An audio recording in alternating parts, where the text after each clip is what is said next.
Hello everyone, সকলে কেমন আছেন? আশা করি প্রত্যেকে খুব ভালো আছেন।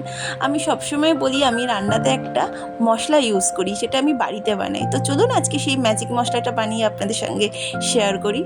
এই মশলাটা আপনি সব খাবারের মধ্যে একটুখানি দিয়ে দেবেন, দেখবেন খাবারের টেস্টই একটু আলাদা রকম হয়ে যাবে। তো আমি এটা বানানোর জন্য আমি 3টে তেজপাতা নিয়েছি ছোট 1 বাটি গোটা ধনে আর গোটা জিরে, আর নিয়েছি 1 চামচ সর্ষে, 1 চামচ মেথি আর 1 চামচ মৌরি, গোটা মৌরি। সব আমি আলাদা আলাদা করে নিয়েছি 5টা এলাচ, আর নিয়েছি কয়েকটা লবঙ্গ আর ছোট ছোট 2 টুকরো দারচিনি। আপনারা কিন্তু এর মধ্যে শুকনো লঙ্কা দিতে পারেন। যেহেতু আমার মেয়ে খায় এই মশলাটা, আমি ওর সমস্ত রান্নায় এটা ইউজ করি যাতে একটু টেস্টটা ভালো আসার জন্য। তো আমি এখানে শুকনো লঙ্কাটা একদমই দিইনি, কারণ আমার মেয়ে একদম ঝাল খেতে পারে না, আমি তাই শুকনো লঙ্কাটা দিইনি। আমি একটা ফ্রাই প্যানটা ভালো করে গরম করে ওর মধ্যে প্রথমে তেজপাতাগুলোকে ছিঁড়ে দিয়ে দিয়েছি। তারপরে আমি ওর মধ্যে দিলাম গোটা ধনেটা।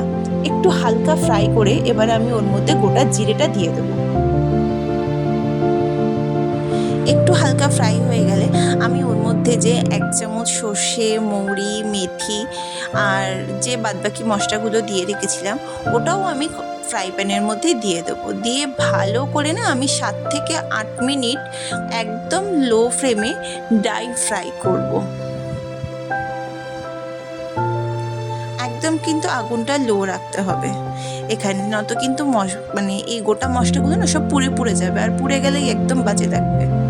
দেখুন আমার লাল লাল করে ভাজা হয়ে গেছে। এবার আমি গ্যাসটাকে বন্ধ করে কিছুক্ষণ ফ্রাই প্যানের মধ্যে এগুলোকে আরও মুচমুচে হওয়ার জন্য রেখে দেবো।